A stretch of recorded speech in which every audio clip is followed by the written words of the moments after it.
Welcome to the YIVO Institute for Jewish Research. My name is Alex Weiser. I'm the Director of Public Programs of YIVO, and we're thrilled to have you joining us today for this talk, Yiddish and Hebrew Little Magazines in the Weimar Republic with Barbara Mann. This event is a part of Carnegie Hall's Fall of the Weimar Republic Dancing on the Precipice Festival, and we are doing it in co-sponsorship with the Leo Beck Institute, so we thank them for being involved with us. Barbara Mann is the inaugural holder of the Stephen H. Hoffman Professorship in Modern Hebrew Language and Literature at Case Western Reserve University. She's the author of several books, including most recently, The Object of Jewish Literature, A Material History, an absolutely wonderful book that we've done a book talk with Barbara about. So you can check that out on our YouTube channel, and you can find this book in our bookstore, in our Shopify online bookstore. For those that are new to YIVO, we're a very special place for the celebration and cultivation of Jewish history and Jewish culture. We have a library and archive with over 23 million documents and over 400,000 books, which are used by researchers around the world. And we do a variety of public programs like this, classes and exhibitions to bring the world of this history and of this culture to life for audiences like you. So thank you so much for joining us. And without further ado, I'll hand things over to Barbara. Thank you, Barbara. Barbara, you're muted. Terrific, Alex. Thank you so much. And I'm going to share my screen now, and hopefully everybody will be able to see. Alex, you'll come on and tell me if Looks people great. aren't seeing me. Okay, thank you. Appreciate that. So first of all, I want to thank YIVO for inviting me to present about this very unique literary genre, the little magazine. And I should say up front that all the images that you'll see today, for the most part, the images of the covers of little magazines and the interior pages, can be found, the objects themselves, the magazines themselves can be found at YIVO. So if what you hear this afternoon kind of piques your curiosity and you want to hold them in your hands and leaf through them a little bit more, make your way over to YIVO and set up an appointment there to see these wonderful, really rare, beautiful objects that we still have and we still have access to. So this first slide is just to give you a sense of the flow of this afternoon's presentation. A bridge, four walls, and a beam. This is actually a quote from one of the manifestos that I'll be talking about in a Yiddish little magazine called Albatross. And the flow of my presentation will go something like this. First of all, I'm going to say a little bit about this idea of Jewish modernism and the way in which Jewish artists and writers in the early 20th century were interested in this kind of synergy between the word and the visual object, or the text and the object, and how this kind of interest in the alphabet, or the interest in kind of the material qualities of text, is translated into the work of this unique genre called a little magazine. We're going to talk for a minute about what a little magazine is, what it was. Then I'll focus on some Yiddish little magazines in Eastern Europe and their significant features, their sources from Judaic tradition to the modern, and finally how all of this fits into Berlin and Weimar, with a focus on Albatross and another journal in Yiddish and Hebrew called Milgroin Rimon. Again, so for the purposes of this talk, we're going to kind of start wide. The little magazine was a transnational genre, and it was created by people who migrated from city to city, Lvov to Warsaw, to Berlin, to Paris, to Moscow. So it's fitting that we start in this kind of wider arena and then narrow in and focus on Weimar. But first, a word about, I got to move something out of the way so I can see all of my slide. First, a word about Yiddish modernism. So this is a painting by Ischar Ber Ribak. He was born in the Ukraine, and now we call it Ukraine, but it used to be called the Ukraine, and spent his formative years as an artist in Eastern Europe and also in Paris. And this is an image of his, a painting of his called Still Life with Aleph Bet, Still Life with an alphabet. And it was published in one of these Weimar Berlin little magazines, Albatross.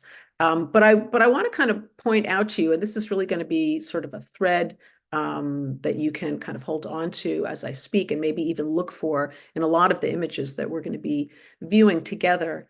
today. And this is the treatment of the Hebrew alphabet as a kind of an object in a still life. And we're going to look at one more image of Ber Rebach, also in this same genre of still lifes.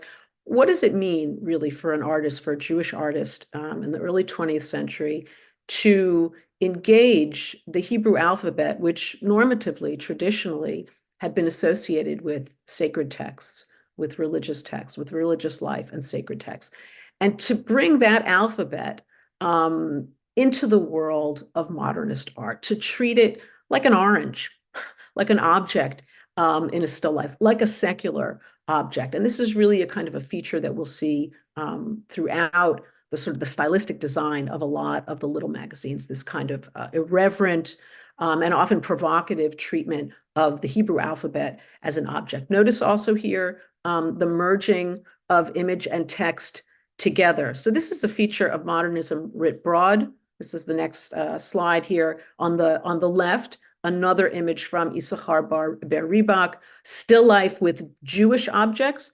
And then a kind of an much earlier example for Picasso, but sort of just to give you a sense of the sort of the modernist cubist soup that many of these artists and the sort of the editors and the writers of these little magazines are swimming in. They bring the objects of their own culture, of their own tradition. In this case, in Ber Rebach's painting, we see an etrog there. This is the citron, the sort of one of the features of the Jewish holiday season in the fall. A lulav also, I think, there, part of that same Sukkah tradition, a book itself. But again, the use of these objects is within what I would call kind of a resolutely secular genre, that of the still life. So there's a kind of a relation to tradition, but the idiom here is also quite modernist. And one of the big questions that I think Jewish artists in this moment in the early 20th century, many of whom were involved in the little magazines, one of the questions that they had was, what could the Jewish visual arts, could visual arts that had a kind of a Jewish flavor to them or content, could they speak in this kind of wider, more universal idiom? So that's a question that we're going to return to. Okay, finally, what is a little magazine? Little magazines happened. This is a genre that you can read about from the late 19th up until the early 20th century, maybe about mid-century, maybe the Second World War. They are in almost every language that we had all over Europe, Latin America, also in the Middle East. They are devoted to modernist art and literature. They are expressly transnational. And what I mean by that is that they might have been written or published in Chicago, but they were meant for readership in London and Berlin. Or if they were produced in Lvov or in Kiev, we're going to see an example of a beautiful Yiddish journal produced in Kiev.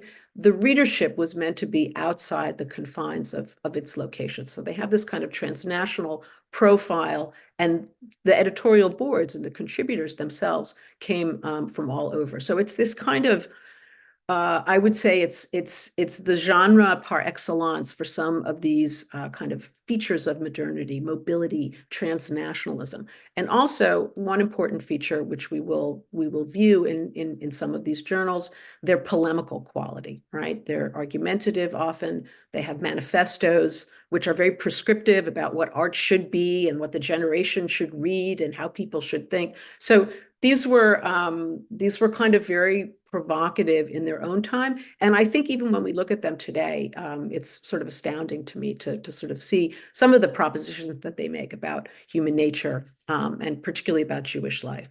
So this is, again, it's a genre that we find in many different languages, many different locations. The Yiddish little magazine flourishes in Eastern Europe, mostly in metropolitan centers, in the early part of the 20th century, particularly in the interwar period and up until the Second World War. And so Uri Tzvi Greenberg is a Yiddish Hebrew provocateur par excellence. We're going to see him in a number of moments here during the presentation this afternoon. He was an editor of the journal on the far right, Albatross, and in sort of one of the early manifestos from Albatross published in Berlin in 1922. We have this example of what he thinks the little magazine is, and he calls it this: a bridge, four walls, and a beam for the lone homeless poets in their wanderings through strange lands to the different centers of the Jewish people's extraterritoriality. Okay, that's kind of a mouthful, but notice here that he's comparing the little magazine to a space, to an architectural space. All right, a bridge, four walls, and a beam, and that should remind you a little bit of the sukkah. In other words, it's this kind of mobile domicile that the lone homeless poets, right? These are these kind of itinerant Jewish immigrants who are wandering all over Europe, mostly coming from sort of more rural, provincial settings into the metropolis, into these cosmopolitan centers. And the little magazine kind of anchors them culturally. And these are just three examples. We're going to look a little bit more closely at each of them. On the far right, Albatross, Berlin, 1923. In the middle, the wonderful Haliastra from Warsaw, also in 22. And then Milgrim, finally, Pomegranate from Berlin in 1922. So just a kind of a real explosion of these little magazines as kind of anchors, as sort of tethers. A few more examples, the sort of the far-flung nature of the way that these journals traveled. So on the far left, Eins, a Yiddish journal produced in Tel Aviv in 1929. In the center, Strom, or stream. Eins is one, Strom is stream. Marc Chagall designed this cover. You might recognize some of the characteristic features of his style. We'll come back to this cover in a few minutes. Moscow, 1922, and Autumn Breath, New York, 1923. So again, the journal itself was conceived of as an object or an architectural space that could be or should be, is designed, in fact, to be moved around in these different centers where Jews were living and moving. The magazines themselves, again, as a genre, and this is not just for the Yiddish magazines, but for the little magazine as a whole, were usually produced collaboratively. And there's a term that the great Marxist historian Raymond Williams used called formations, right? This idea that there's kind of clusters of immigrants moving in between, in and out of urban cosmopolitan settings, making art together with one another in collaborative fashion for a global Yiddish reading audience. So many of the figures in these photographs, unfortunately, the type telling you who they all are didn't show up, but we can come back to this later. We'll see many of them. Here's Greenberg right here in the center. That's who I just read about. Okay, so the little magazines themselves, how do we, what is their relation to Jewish tradition? And I want to say, you have to remember now that first slide that I showed you of Ber Ribach, because we're coming back to him as a kind of a central figure in this whole story. Some of the earliest of these Yiddish little magazines, the visual images were inspired by an ethnographic trip that Ber Ribach took with Eliezer Litsky. This is Eliezer Litsky down here, also a central figure in early 20th century design and in early 20th century Jewish culture. And when I say ethnographic trip, they were traveling around Ukraine and sketching what they saw, the images that they saw on the ceilings in these old wooden synagogues. So what you have on the top here is a photograph of the sort of the interior ceiling of one of these synagogues. And then on the left, we're going to see a few slides like this, a sketch kind of inspired. And Eliezer Litsky himself, in Milgrim, in the Yiddish journal Milgrim, published in Berlin in 1923, he describes the experience in this way. Every synagogue has a small library. The cases hold some of the oldest editions of the Talmud and other religious texts, each with front pieces, decorative devices, and tail pieces. These few pages fulfilled the same function in their time as illustrated journals do in our own day. They familiarized everyone with the art trends of the period. So Eliezer Litsky and Ber Ribach, they're attracted to these Talmudic editions for their visual qualities, for the way in which they engaged a different set of styles. And Litsky, I should say, oops, there he is.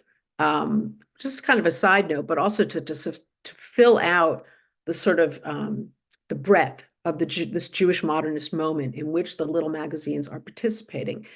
Born Eliezer Litsky, he later changed his name to El Litsky. He was also an author or illustrated Jewish children's books, and also maybe this one that some of you are familiar with, and a very special edition of Chad Gadya. He was a student of Chagall and Malevich in Vitebsk, and he became a leading figure in early 20th century design, particularly around the alphabet, and particularly around questions of abstraction.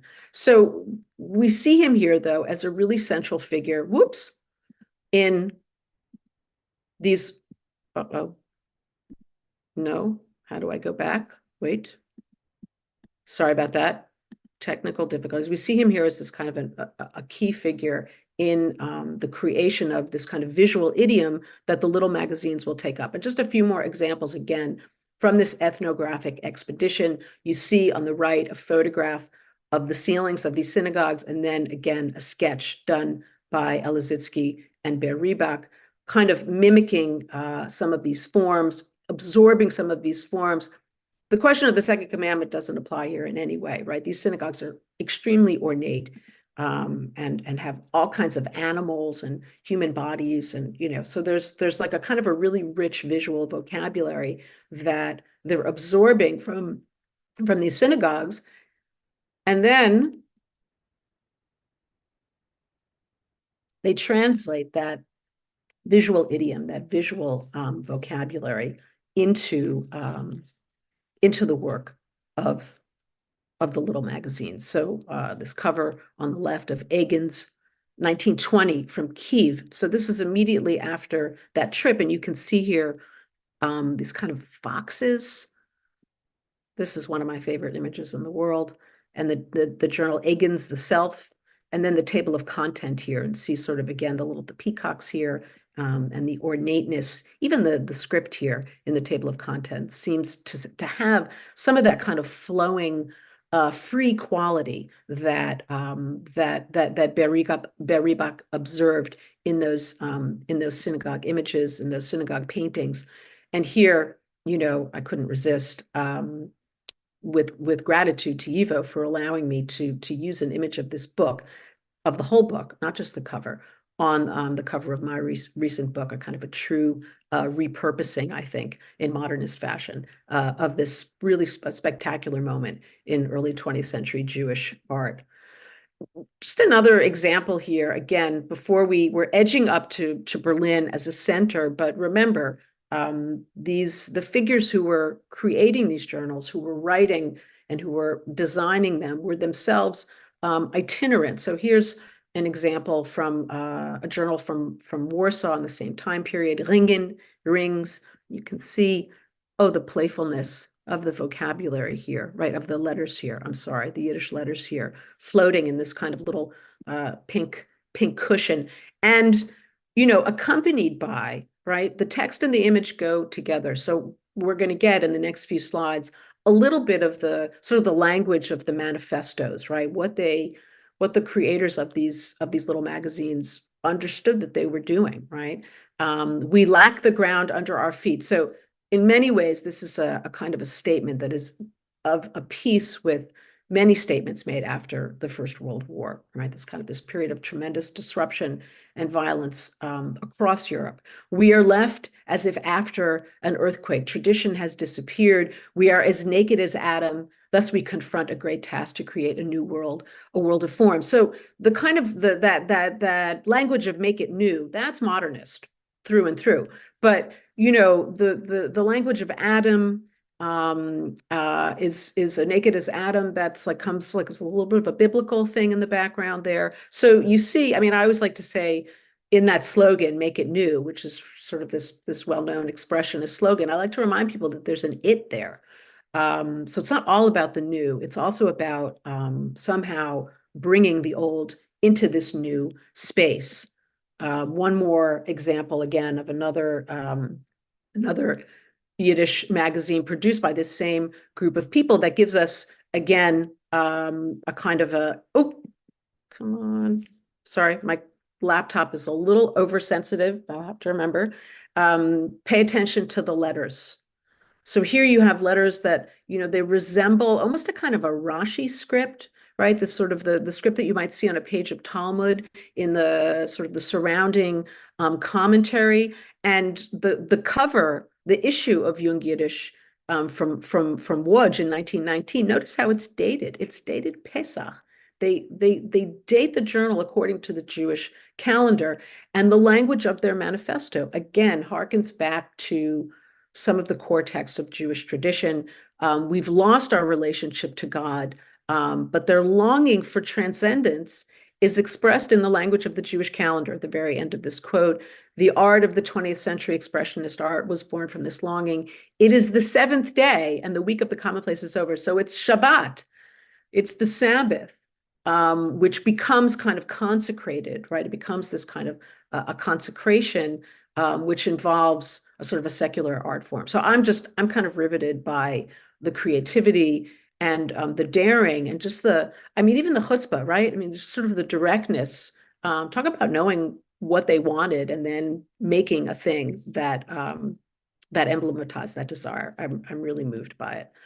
Chagall, of course, is everywhere. He's like the Zelig of early 20th century Jewish art. He's just manages to, his mobility between Vitebsk and Moscow in the Soviet Union, and then Paris, and then eventually to New York.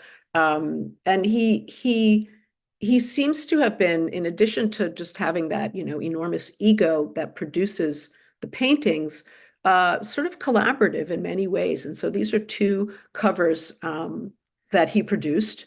The one on the left, Strom from Moscow, Stream, 1922, and the cover of Haliastra from Paris, 1924. You saw the Warsaw version of Haliastra a few minutes ago. Haliastra means our gang. And it references, again, I think that in Yiddish, and it references, that kind of collaborative spirit. And that really infused the work on these journals. And we see Chagall himself. I always think that this is him down here because he draws himself with that little cap, but maybe he's here as well. Maybe these are all Chagall. There he is with the cap on top as well. Kind of poking fun at the pretentiousness of international modernism with the Eiffel Tower there, just kind of climbing all over it and hanging out the Yiddish flag, Haliastra here, and Paris in Yiddish there, Paris. The letters, and we're gonna, I don't know, maybe you'll invite me back, Ivo, we'll just do a session on letters, but it seems to me, this kind of a little head there and this swishy thing there, the sort of the two-toneness here, the little buildings here, the little brick chimney here, he's playing. And it's, again, to just sort of underline the degree to which the Hebrew alphabet historically was associated with quite serious and sacred matters. And here it's just irreverent. There's just a lot of play, but it's also serious play, right? Remember those manifestos. Okay, so finally, I'm going to take a peek here, okay, at the clock. We're coming now more and centering it in a couple of journals that are produced in Berlin, but with a lot of the same characters. And I think you'll see a lot of the same features in terms of design and intent. What is the little magazine meant to be? So Albatross, I'll explain what that means in a moment. The bird, Albatross. These are kind of icons. These are symbols from each magazine. This first one here on the right is from Albatross. And then this one here on the left is from Rimon. So Milgrim, Rimon, those are two separate words, one in Yiddish and one in Hebrew. They both mean pomegranate. And this is, I think, unique. And maybe even we can, talk about what in Weimar produced the uniqueness of this journal. It's unique because it's in two languages. It's in both Yiddish and Hebrew. They're sort of two, twin together. But you can see stylistically quite different, right? So in the Rimon emblem, you have something, you have something that looks, a little bit of a kind of a temple, I would say, maybe a little Jerusalem going on here. Oh, sorry, Jerusalem. The pomegranate up here, pomegranate kind of a very important feature in ancient Jewish art. I see that I'm going to move a little more quickly now so we can get through all of these and still have time for some discussion. But a couple of examples of Albatross from Berlin. Notice again the alphabet, right? Almost like Legos. So even within this sort of category of modernism, there's a huge range, right? We say the word modernism, but both of these are modernist in some way, and they're quite distinct, right? Kind of Lego blocks. And then here, Aleph, Lamed, Bet, here's a Bet, B, here's that squish, the Aleph kind of squished up, and then Tros, Tet, and to the Samech, the wings of the bird. The title of this journal was inspired by the poem by Baudelaire, and it's Eritz Greenberg, actually a poem by a woman, Esther Shomiacher, about the sort of the Yiddish poets and their heavy heads, like albatrosses, this kind of huge bird. The journal itself, just one line from a manifesto. Again, Uritzvi, very dramatic, a generation bleeding from the throat, puking from the mind. So you can see this kind of very extreme dramatic language. But notice here, this kind of cubicle shaped, right? They're sort of very into kind of clean lines. And then the journal is spelled out on top. And the year, a 1900, the year is kind of spelled out here in Yiddish as opposed to using numbers. So again, a sort of an elevation of the alphabet, of the Hebrew alphabet, as a really key sort of visual part of the visual design in these journals. One final image from Albatross, which I think is, a pretty significant moment, again, in the history of early 20th century visual expression. So this is a picture poem on the left. I'm offering it to you here with a painting, a later painting by Chagall, just to sort of demonstrate that this sort of the idea of Jesus on the cross was a figure and a trope that was really readily available to Jewish writers and artists in this period. We have a lot of examples of this, but one of the earliest is this Yiddish poem on the left that was published in Albatross in 1919. It's called Uritzvi, on the cross. And again, it is of a piece with that kind of post-war idiom of violence and this kind of disruption, cultural disruption, and physical violence. So Milgram Rimon, what is there to say? If you can get down to Evo and actually hold a copy, I urge you to run and do that. It's it's unique again in terms of the bilingual nature, right? It features everything. I want to say it's kind of a potpourri, right? There's a section of Hebrew literature, there's a section of Yiddish literature, there's lots of art criticism. And a lot of the art criticism is translated from the Hebrew. And it's edited by this Russian couple who are, again, sort of key players in this moment in Berlin, in the Jewish world, where you may have heard this, for those of you who were here at the last lecture, you may have heard, that there's something about the economy in interwar Berlin and Weimar that allowed for this kind of elaborate production. These are the nicest Yiddish little journals, little magazines that you will see. The paper quality, the design quality, the color it's just tremendous. And we want to notice here two things. First of all, the pomegranate is kind of a privileged fruit within Jewish tradition. It appears in the Bible as a kind of a decorative element on the priestly robes of Aaron. And it becomes, through the work of the sort of the ancient biblical artist who's figured as the kind of the architect of the Ark of the Covenant and the designer of the temple, Bezalel, comes to kind of symbolize some sort of tradition of Jewish art. And so, again, these are modernist journals, but they're speaking also kind of in an interior way in this Jewish idiom, the same way that the sort of those letters that we saw in Chagall's journal, right? That they have this kind of modern look, but there's also a kind of an interior coding, I would say. I love how the pomegranate here looks like mosaic almost. notice the letters. We're going to end with a bit on the letters here, and I'm going to ask you to tell me what you think about these little doodads, these little decorative elements, very distinctive. And, and in this other, in this second cover of Rimon, right? So this is Milgrind, this is the Yiddish half, and this is Rimon, the Hebrew half, and a kind of a different set of visual tropes. Some of these animals you might recognize, little winged griffin kind of guy there, you might recognize from the synagogue motifs, but Jerusalem kind of at its center, and or some kind of fantastical rendering of the temple or a temple-like structure at its center. And so, this is a moment when the investment, the choice of Yiddish and Hebrew as a kind of a language for literary production is often a political or an ideological choice. So in terms of readership, Yiddish has it hands down. Like if you were interested in a mass kind of readership, if you were interested in, communicating across, again,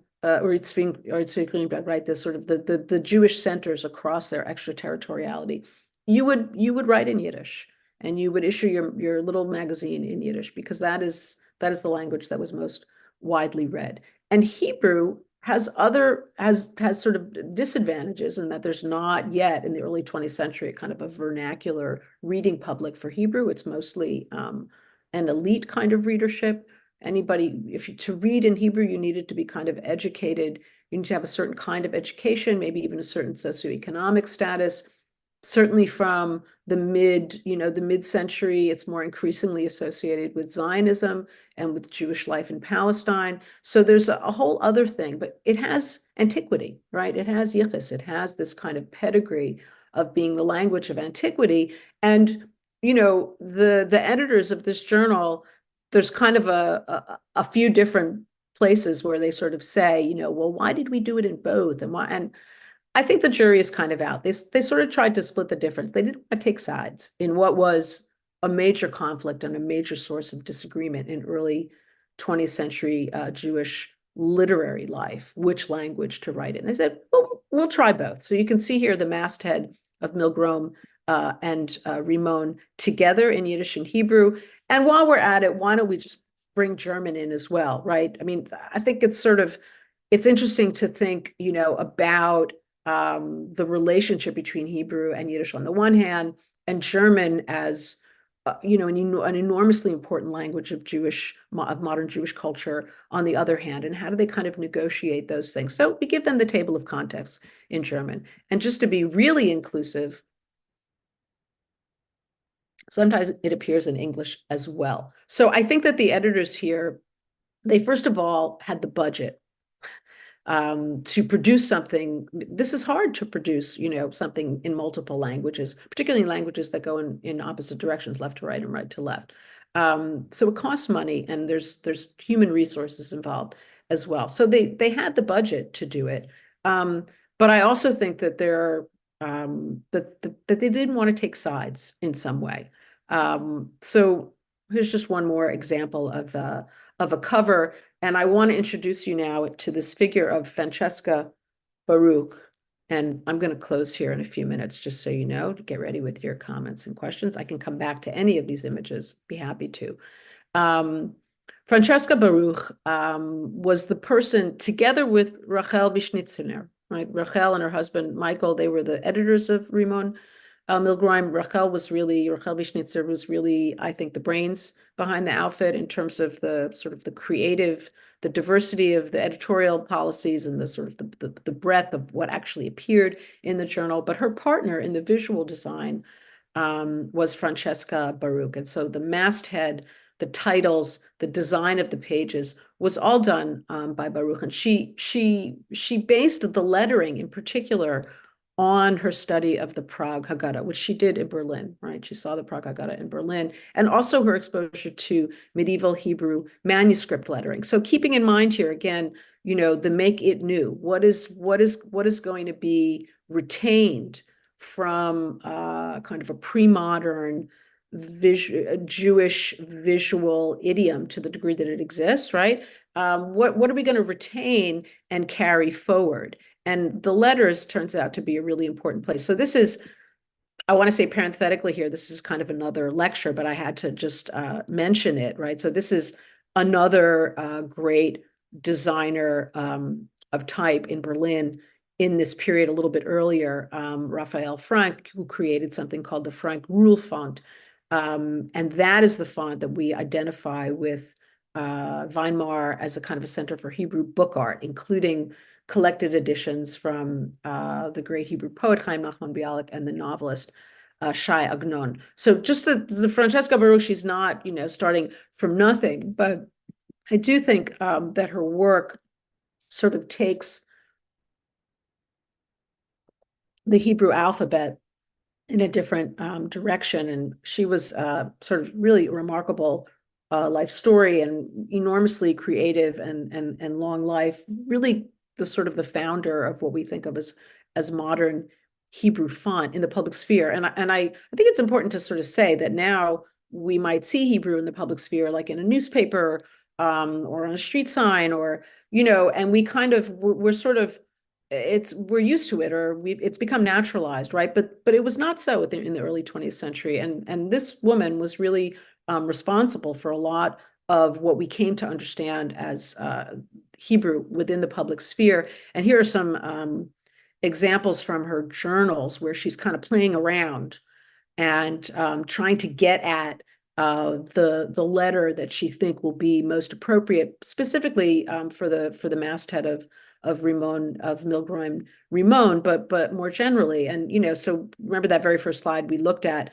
with this idea of Hebrew in the still life, right? Hebrew as a secular object. We can see her work here. The font that's called Baruch Shokin really came to be sort of the central Hebrew font of the 20th century. It was used on the first Israeli passports, and we can find it. There's all kinds of examples. Now you're going to see it everywhere, now that I've told you. And this is all from that kind of the innovations of the Yiddish and Hebrew little magazines of Weimar. On the left are some monotype. And this is the Baruch Shokin. This is her font. This is from monotype that I use in the letterpress studio here at Case Western Reserve University. Here's an example of a New Year's card I printed last year using her font. And it's also the masthead of Haaretz, and in many, many other settings. So from Weimar Yiddish Little Magazine to a Tel Aviv Hebrew Daily, these are beautiful letters. So Haaretz kind of ditched these little guys. This is from the Prague Haggadah, I think. But you can see the elegance. And what I mean by elegance, where the line is thick and where it's thin, how the letters sort of stack up against each other. This actually, the tzaddik should be going below the line, but she probably put it up there just because it looks nicer, maybe because it looks like this. Anyway, I think that that's all I have for now. I do have more, but I want to make sure that we have time for, to go back to images or, hear your comments and questions. So I'm going to stop sharing for now, and I'm going to come back. Hi, Alex. Hello. Well, that was wonderful. So many amazing images. I mean, just really incredible and inspiring artwork. And a lot of people in the chat have Aren't they said amazing? Aren't they amazing? incredible, Amazing. incredible. Yeah. And I second what Barbara said. You should come see them at Evo in person. They're really something to behold. Yeah. One easy, quick question. Someone in the chat asked, why are they called little magazines? I don't know, but that's what they're called. And I think it has to do,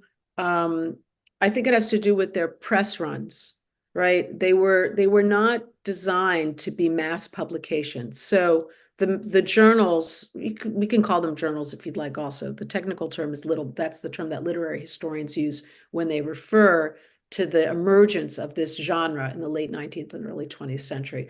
The press runs for these journals, are never more than 1,000 or 1,500. They're not. We don't have a lot of information about them, honestly.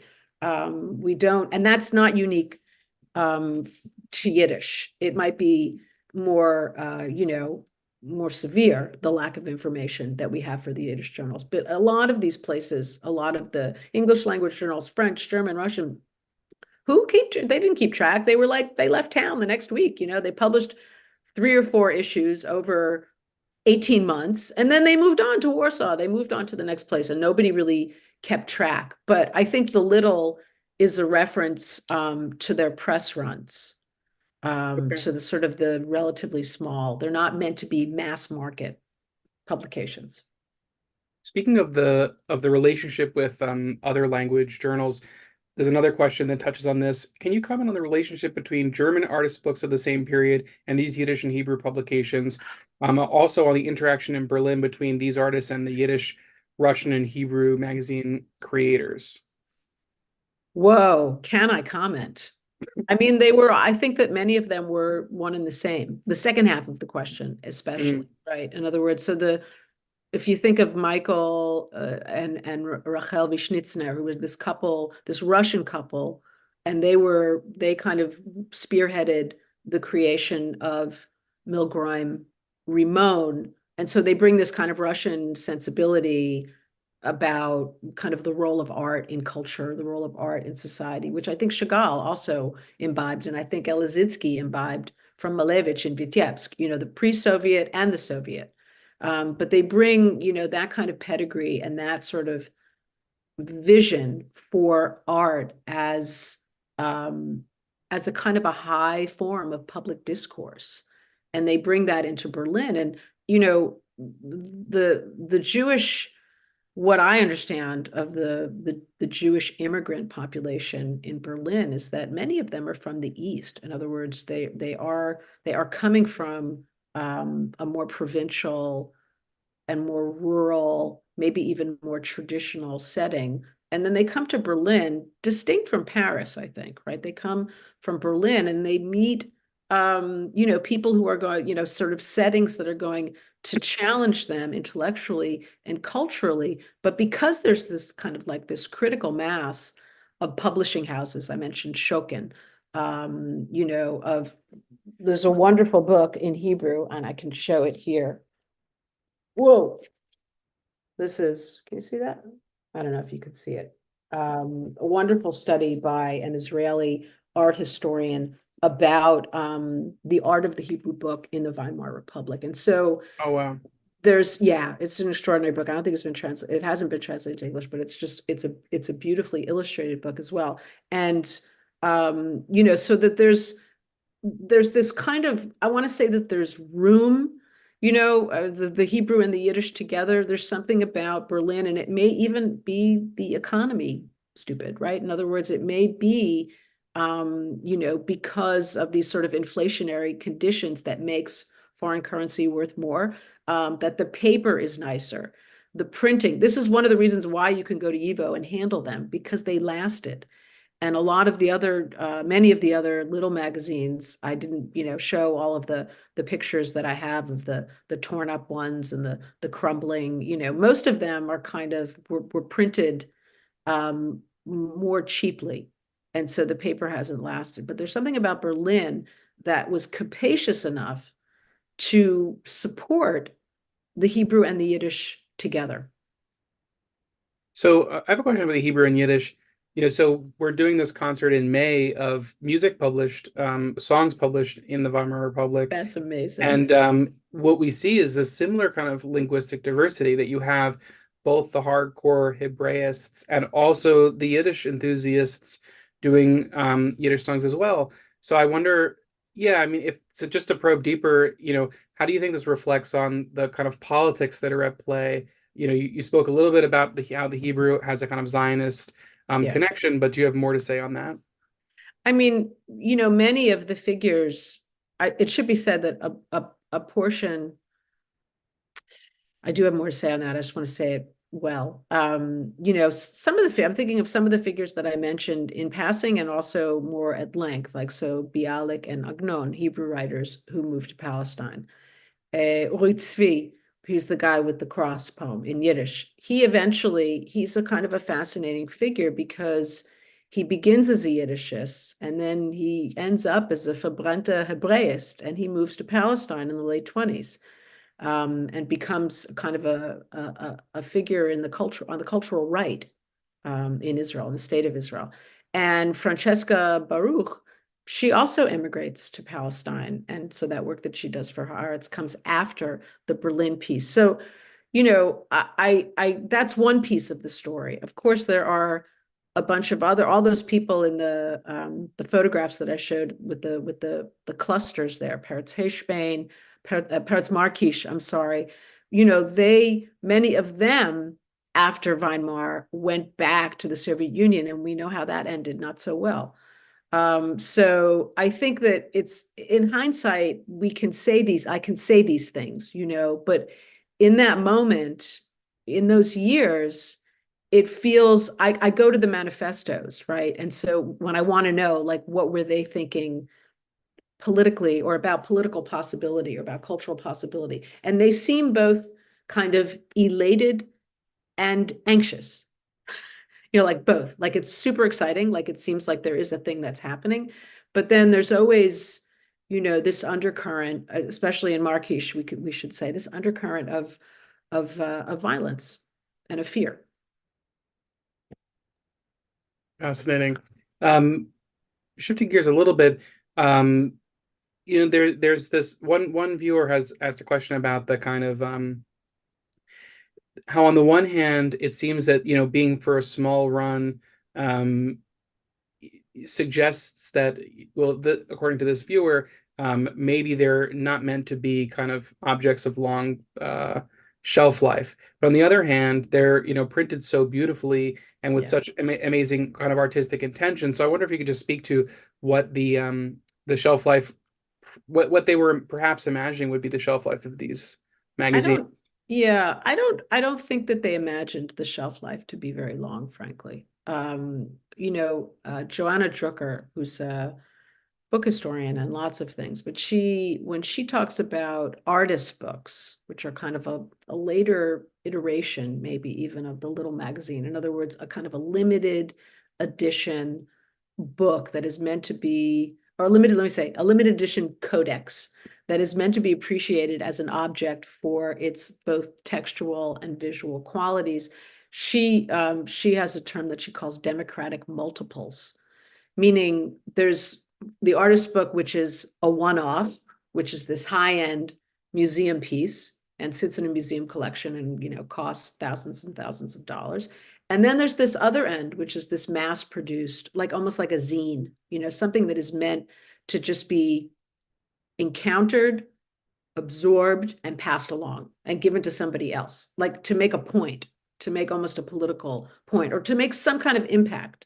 And I think on that scale that the little magazines are more understood themselves more as the democratic multiples. They didn't really view, I don't think they had like a long-term view of themselves, but only because they themselves were in this setting where they understood, or they perceived their own kind of itinerant, the itinerant quality of their life. All those journals, the one in Kiev and then in Warsaw, Kaliastra's first in Warsaw and then in Paris, Albatross first in Warsaw and then in Berlin. So I have to imagine that kind of experiential context for the production of these magazines made them think, well, good luck out there. Very cool. And we actually have a few questions from someone who self-identifies as the creator of as a creator of zines in a small American town.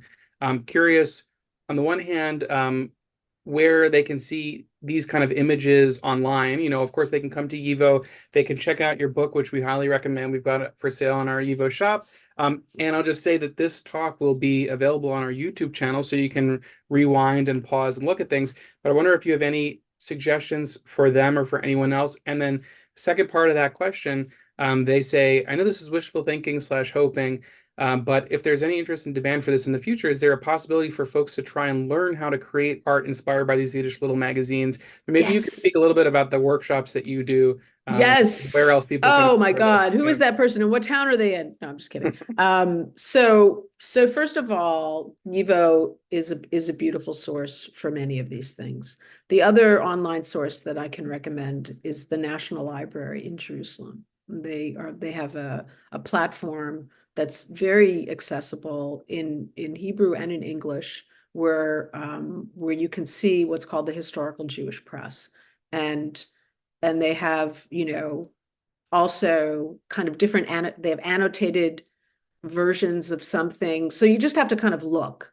But that would be the place where I would look first after YIVO. And in terms of the making art inspired by, so this has been, something that I have done in recent years, just on my own, and also in relation to teaching settings, kind of trying. That's where the letterpress, the studio that we have here at Case Western Reserve, comes in, because I think it started with my own research, and realizing that if I wanted to really understand and be able to write about the little magazines, or some of these other 20th century genres that are so crafted, they are laboriously crafted objects, that I needed, if I really wanted to understand them and appreciate them, that I would need to somehow make things myself. I would need to make a book.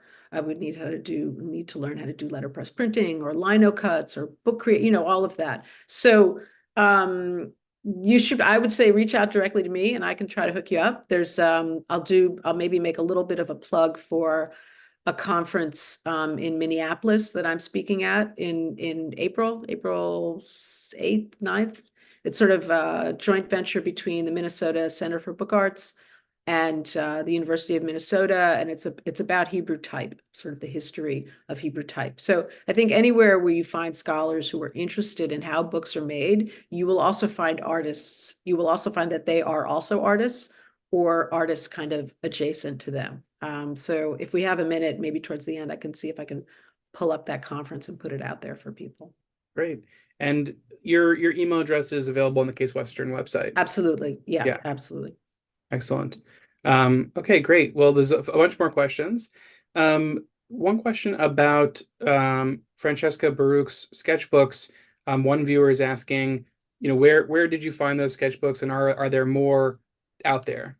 So there's a wonderful volume. There was an exhibit at the Israel Museum.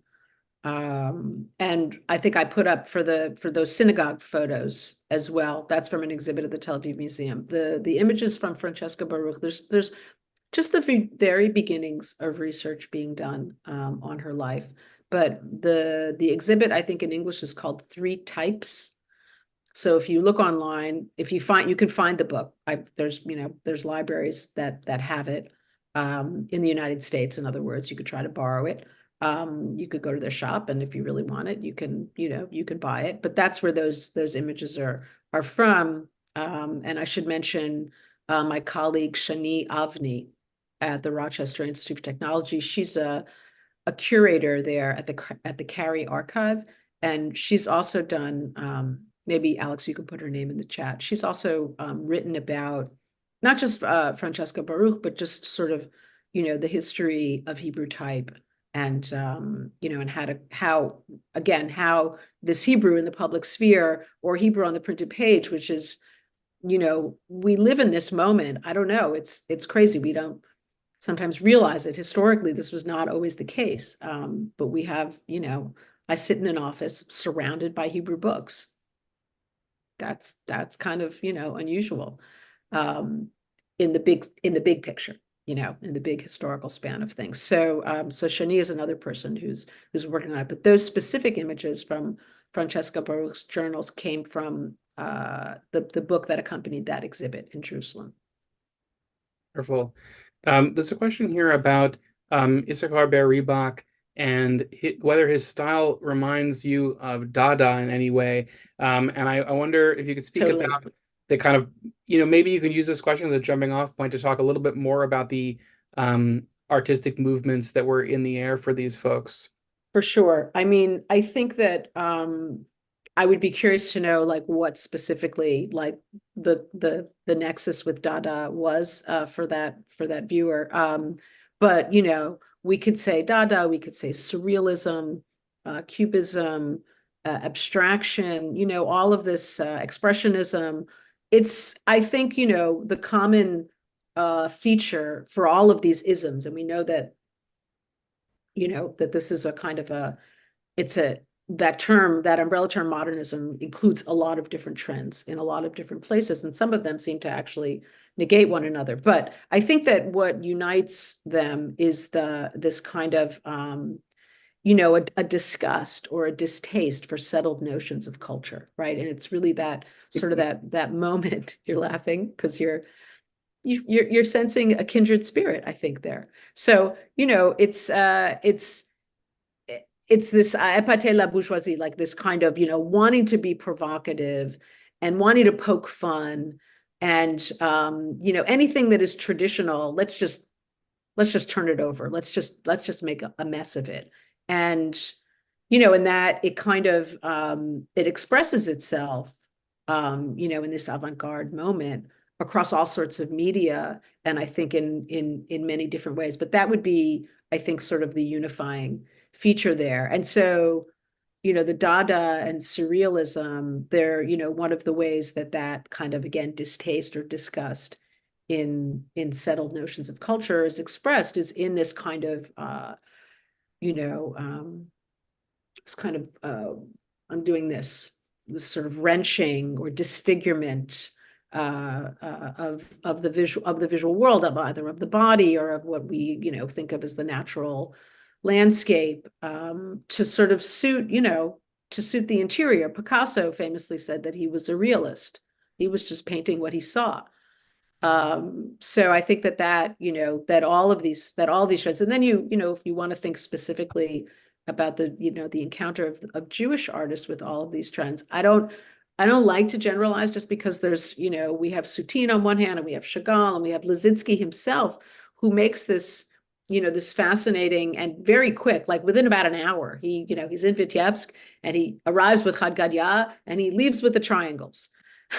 He goes from what we think of as almost a kind of a kitschy, sentimental, figurative sort of style, and the sort of the Yiddish children's books and all of that, to Soviet manifestos within the space of a year. And there was a wonderful exhibit at the Jewish Museum a number of years ago that kind of traced some of this really beautifully. I think it was called Chagall, Lisinski, Malevich, something like that. It was really Yeah, right. yeah.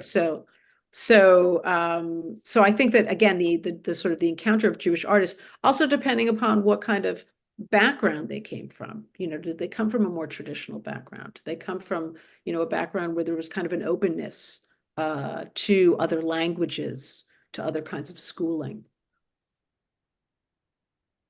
One viewer asks about a sort of a specific question, but we'll go a little bit broader with it, about Hesse's Das Glasper Linsel, which contains a satire at the expense of feuilletonists, and asks, would the little magazines have anything to do with this? And maybe we could just ask more broadly, is there any relationship between that genre and little magazines? Which is the genre that's being referred to here? Just give me, I can't hear so well what is being Feuilleton, referenced. I'm putting in the Oh, the yeah. feuilleton. Okay. So I think yes. I think that, again, the feuilleton is a kind of a journalistic genre, but it's also relies on this kind of impressionistic, sort of fleeting encounter with the street or a person or an experience, like almost like a vignette, And so I think that what maybe connects them is this idea of impermanence, right? And temporality, very specifically, even, I don't want to say Jewish temporality, but the temporality of a migrant, or of the sort of in that Baudelairean sense of the flaneur, right? This person who's always on the margins, who kind of wanders throughout the city and gets lost, and based on that wandering is able to be a critic. Again, that's that sort of modernist distaste, sort of outside the norms. But yeah, that's a really interesting connection. So you had mentioned at the beginning of the talk about how some of the things that in these manifestos are still provocative today, and you gave some examples, but I wonder if there's anything else that you have in mind when you say that.